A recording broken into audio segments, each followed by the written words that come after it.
Welcome to Your Need to Know. I'm your host, Catherine Reed, and tonight we're talking about the USO. In this case, the USO of Metropolitan Washington, Baltimore. Joining me is Lynn Hicks, who is a USO volunteer. Thank you so much for being here, Lynn. Thank you, Catherine. I'm thrilled to be able to talk to you about the force behind the forces, or the home away from home for our military. Well, you know something, how I met you was you came to my Rotary Club to do a presentation, and I have to really believe that all of us in my Rotary Club were like, we haven't thought about the USO for years, because the USO, you think about Bob Hope and entertaining the troops, and you think about World War II and the USO dances and the iconic black and white photos. And so I think a lot of us have forgotten about the real purpose of the USO and why it was created and who it serves and who it still serves. So I think our viewers would be just as interested as we were in what is today's USO and what does it mean for this area? Yes, well, the USO Metro, which includes Baltimore, Northern Virginia, and DC, serves about 300,000 military and their families here in this area, and the 150,000 who travel throughout time, since 1941 actually. And see, I think that's what most of us missed, is that you have USOs in centers, but the USOs in the airports was not something I had thought about, or the fact that military traveling through our major airports need support. Yes, and they can't afford the sky lounges. This is the place to come. We do have USO support in the hospitals, but we have centers coming up on 6. Right now we have them at 2 at Fort Meade, we have them at Fort Belvoir, at the National Military Medical Center at Bethesda, and then also at Joint Base Meyer-Henderson Hall, and then Quantico is opening within a few weeks. And all of those centers offer support to the injured, and to their families. And to their families, yes. It could be everything from crafting to arts to music and entertainment. And we have a mobile USO that goes out for other events where we're handing out food or gifts and sponsoring entertainers. But you mentioned the traveling military, and we have 4 airports. We have, not Bethesda, sorry. We have BWI, Andrews, which I would never put on that list. The Air Force Base, yes, for traveling, military travel. Dulles and Ronald Reagan. And at these airports, the USOs are open from 6 a.m. to 10 p.m. every day of the year. And we support the traveling military, active duty, and their families. They can come in, they can take rest, they can eat, they can watch TV, they can play games. And we support them by even going to the ticket counters with them if they have issues they need help with. We can help them find their luggage. We're just there to support them to make any stress that comes with traveling a lot less. You know, and I think it's interesting because for those of us who travel frequently, and I do, whenever they're doing the gate announcement, they'll always say, you know, active duty military. We're now seating people with disabilities and people with young children and active duty military. And so all of us are aware, it's like, yes, active duty military should be seated first on the plane. But I don't think it triggers people to think that there is a USO right in the airport, and that these military people who are traveling on commercial airlines are being supported in a way that, you know, makes sense, especially if you're traveling with your family or you're traveling long distances, which I think a lot of these military service people are traveling long distances. Yes, they could be, although a lot of times at Dulles we'll have a sailor who has to get to Norfolk, and that flight on a Sunday might be 1 in the morning and then another one not until 5 in the evening. So they have a whole day to kill. And being able to stay at USO is fine, but we often help them find their way to some of the attractions here in the area if they have the time to take the metro and over to an like the Udvar Hazy Museum? To the Air and Space Museum, or maybe even into the district if they have that kind of time, and they like to take advantage of that, but we help them out. That's just not something, again, I think for most of us, we don't really know what the purpose of the new age USO is, but also families, because some of these military members are traveling with small children too. Yes, they do, and we're delighted. We have a play area at Dulles that we let them color a picture, and we tape the picture up for whatever the holiday might be, whatever the event, and they're thrilled. We have books that we donate to them. They can take them away with them onto the planes, and then we pack up gift packs for them of toys, or sometimes candy, sometimes fruit drops or whatever, but we take the picture with the kids with the permission of the parents to let them know that we care about them. Well, it's interesting too, because you mentioned, giving them books.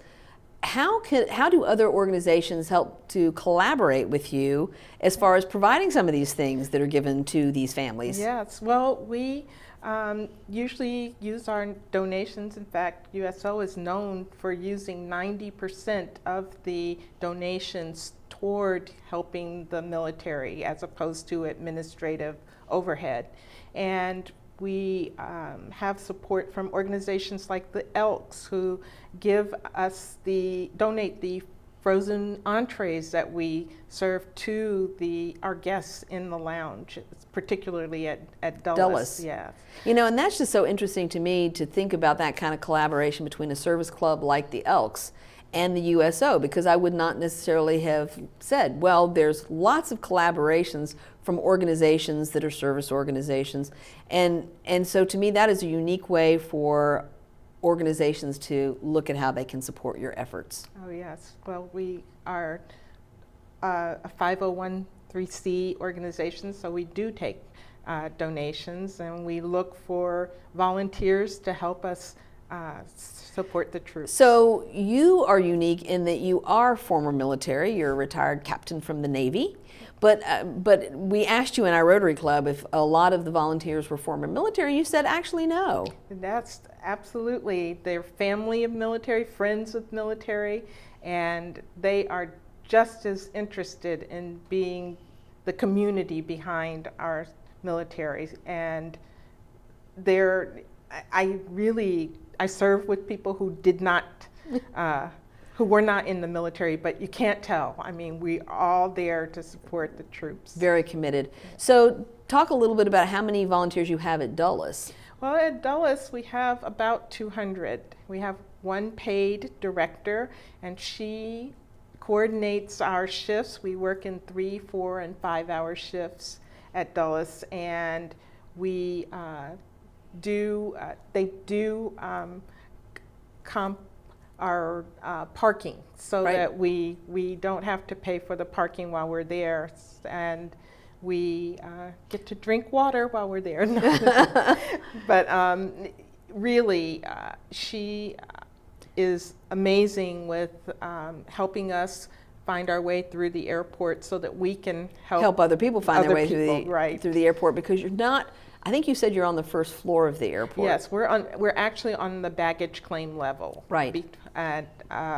Outside the security. But once people come down to get their luggage, if they're waiting transportation, come right on into the USO. We can help you, get yourselves together. And to navigate it all. And so people may not have ever seen the USO at Dulles Airport because it is on the baggage claim level, and most of us are not looking for it. But as you said, when service members come and they've got time to kill, they're right on the level where you can help them to get transportation out of the airport and either into the city or to a local attraction. That's right. That's right. So you've said 200 volunteers, and you work in 2, 3, and 5-hour shifts? 3, 4, and 5-hour shifts. 3, 4, and 5-hour shifts. And there are usually 3 of us on duty. That's what I was going to ask, is how many Yes. people, because if you have to take people around the airport or help them around the airport, I guess there has to always be somebody in the Someone center there. itself. That's right. That's right. So we do work it that way. We offer, if someone, an active duty person lands and their flights are canceled, they miss their connection for whatever reason, we do try to find complimentary hotel if they have to overnight. Oh, okay. So that's another way that organizations contribute, help us help them, because Yes. there are airports around, I mean, there are hotels around the airport so that somebody could get a room. Yes. It's just a matter of somebody facilitating, finding them a place to stay. That's right. That's right. So we try, even though we close at 10 p.m., there are times we'll give a military member a blanket and a pillow, and the airport chapel is open 24 hours. So we'll let them spring out on a pew, and we'll go up and collect the pillow and blankets the next day. That's, So- you know, you kind of thought of everything as far as trying to accommodate people who, you know, are in a situation traveling where they don't have a lot of options because Right. they have to be somewhere specific. Yeah. We have toiletries for them. I mean, it's they don't have to pull everything out of Their suitcase. That's right. So. And I can imagine it's really hard with children, especially families with young children, because it's hard enough for those of you who have small children to know how hard it is to entertain them on the plane. But, you know, if there's long layovers and you've got to entertain them for a longer time than that, having a place where they can color or watch TV or do something that's smaller than the waiting areas has to be a boon for the parents. Oh yeah, and then they don't have to worry about their luggage, what's happening to it if they have to step away. It's wonderful to look at those kids and then to talk to the military, get their stories, share our stories if we have them. It's a good thing. Well, like I said, I think a lot of us have not really considered the USO for a long time, and the fact that we have so many military members who travel back and forth on commercial airlines, we need to pay more attention. So after the break, we are going to come back and talk with Lynn Hicks about the USO of the metropolitan Washington-Baltimore area. And if you are interested in figuring out how you can help to support the USO, she'll have lots of opportunities for all of us to step up and do that. So please join us after the break. Mom, I got it. What are you doing in there? I got stuck. Are you a dog? I wouldn't do that. Have you seen the pliers? Where'd you find those? It's not your birthday. Sorry. Bye, Grandpa. Bye, Grandpa. Take care of yourself. What are you doing? What are you looking for?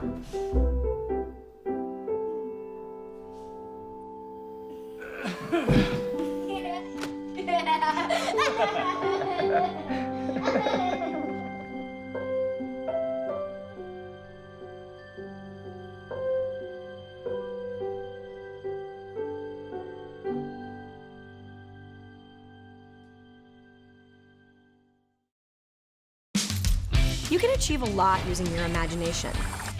I mean, I don't like to brag, but... Wait, who's that? And why is she all over these achievement awards? But with STEM, the sky's the limit. Shaboom! Use STEM to envision... Okay, I'm seeing it. Yeah! Invent... Got any ideas? I've got a few, actually. And create a better world. Told you she's super smart. If she can STEM, so can you. Find out more at She Can STEM. Our family is no less than any other family. My heart doesn't see race. Love is love. Your girls have been with you through every moment of your life. And they're still with you right now. But how well do you know them? You don't know my name.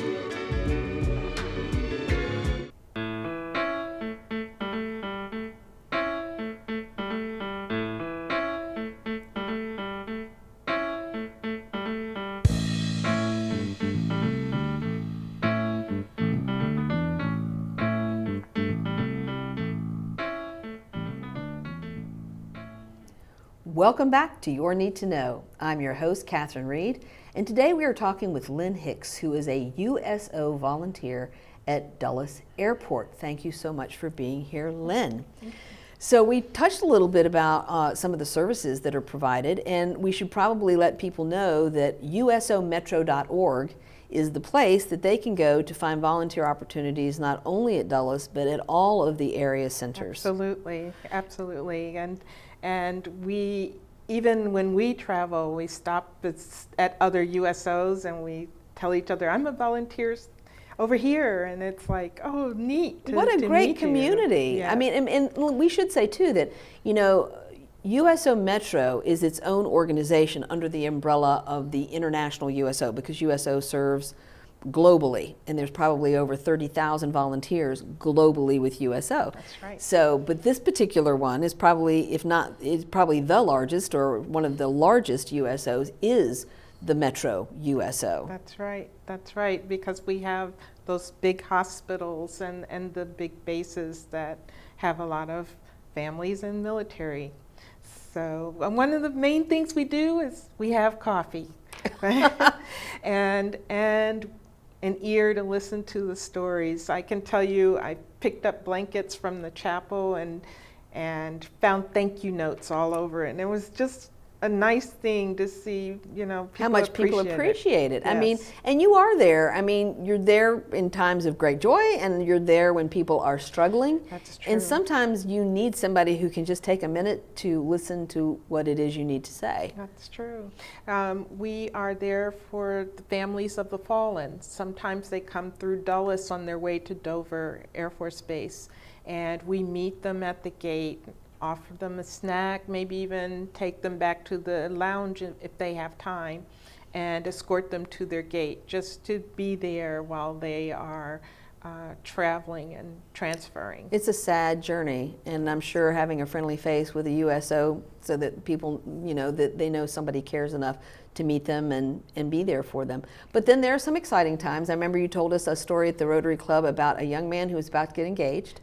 He was. It was a sailor. Actually, he was going to Norfolk, and he was flying from California to Norfolk, but he had to stop at Dulles, and his flight was late, so we put him in a hotel overnight, and he came to the USO bright and early that Sunday morning, and he wanted to spend the day with us, and he said, do you want to see the engagement ring? And so he went to his luggage and he brought the ring out to show it to me, and I was just, oh wow, you know, young love. That's right. I mean, these moments where you just have to tell somebody or share something, and USO is providing volunteers who are more than happy to be there, to be that person. Absolutely, absolutely. And then at the holidays, at Christmas, we get gingerbread houses, basically. Sometimes it's a replica of the White House, sometimes it's a replica of the Washington Monument, but we put it out on a table and a sign that says do not eat, but just look at it and feel the holiday spirit. But just amazing. So people stand at our door and take pictures of it. So it's we're just there attracting attention sometimes. And so you were talking a little bit too about the fact that with the little kids you do crafts and things like, so you have things that you do with the kids, and where do those materials and things come from? Do people donate them to you? Again, all donations, yes. And we collect them. Sometimes we have the packs that we pack for the kids. Sometimes it's a back to school backpack. Sometimes it might be a holiday, a Christmas or winter holiday gift pack, a summer 4th of July pack. There might be Valentine's cards. We'll let them color hearts while they're, you know, to give to their parents or whatever. So sometimes people come in, they've got twins. In really? strollers. I know, it's right? amazing. Traveling with twins. I see that and I'm like, oh, thank goodness it's you and not me. Yes. So, and the parents are very happy for us to, you know, watch their children. Yeah. Yes. Extra pair of hands. And we do have diapers, so it's they can press their clothes. We have ironing boards. I mean, we're there for them. Yeah. So people who are interested in volunteering, the website is actually usometro.org and /volunteer. /volunteer. So what kind of onboarding do you do for people who are like raise their hand and say I want to be a volunteer? What does that look like? Well, it almost looks like a job application, really. We do take into account your background. There's a little questionnaire on what your strengths are. If you know IT, if you work in a TV studio, if you're used to interviewing or even training, because sometimes opportunities come up for you to work in those classes at the Family and Warrior Centers or at the airport lounges. We can train each other, work to So do you that. bring up So a good point. So when you fill out a volunteer application, it might be at an airport, or your skills might be better deployed at one of the centers. That's true, could be. So we, once we fill out the application, they look at it, and a director of one of the offices will contact you to let you know they have an opening, or that you could be brought on as a floater, so that you will choose the times that you're available throughout a given month. And then you go through this background.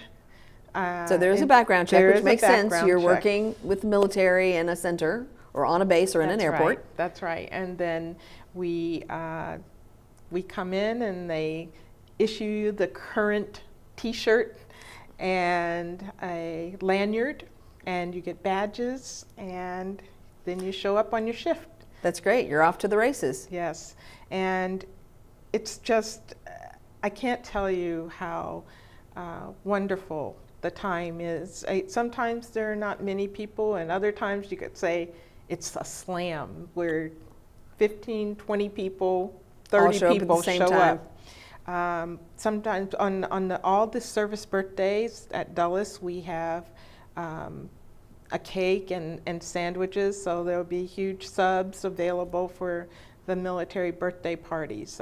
Flag Day, 4th of July, turkeys on Thanksgiving, and ham and turkeys for Christmas. So we try to put out a nice spread on the holidays when they might be traveling, so that they don't lose everything. So that's terrific. And so what made you decide to volunteer? You retired from the Navy, you had a career in education, you retired from your career in education I did. And decided to look for something. And I think a lot of our viewers too think that they want to do something meaningful, or they want to volunteer, and yet I think sometimes people hang back thinking, well, I don't have a specific skill set, or I don't know if they would pick me. Right? So how did you decide that this is what you wanted to do? You got a smile and a handshake. You could probably do this. And I wanted something that gives back. And it did not have to be the military, but it's very nice that it is. The appreciation, we're thanking each other for our service. We thank them, they're thanking us, and it's just so rewarding to be there, because traveling is just stressful. It's stressful for everyone. Yes. And you can imagine in the Warrior and Family Centers, the fact that they have the music rooms, they have transition classes for exiting the military and getting out in that regular workforce. They have people and counselors who are ready to help make that transition. Babysitting for date nights. They're just so many things people think of. So if you're a volunteer and you have an idea of something that could be of help to the military people, you shout it out, and the USO might take it on. And that's interesting, because we've been kind of talking about your role at Dulles Airport, but there's just a whole more expanded universe at the centers for things like classes or offering to babysit, and so many other things that are either established activities that need support, or to your point, a volunteer who says, I can teach somebody how to knit, so I'll do a knitting class. And it is available. You are exactly right. if people think of it, they try to offer it. Someone will take them up on it. It's just wonderful. And the families of the military at those centers have different needs too, Yes. because a lot of times their loved ones are in the medical facility and they're there for a very long time. Yes, yes, and they are able to go to USO on a daily basis to be cared for, because we care for their caregivers. Right. The military's caregivers. So people need to kind of expand their idea of what the USO is, but the USO still does the traditional thing, I'm assuming, that they still have the holiday shows that they do for the deployed military overseas, Yes. and those kinds of things that we traditionally think of as being the caregiving for our active military. Right. And again, the phone home, calling home, reading a story, we videotape those readings so that they can send them back to their kids and have that contact. So there are all kinds of things that we do to help keep the service members connected to their families, to their communities. And so when they come back, they don't feel as though they've been so detached.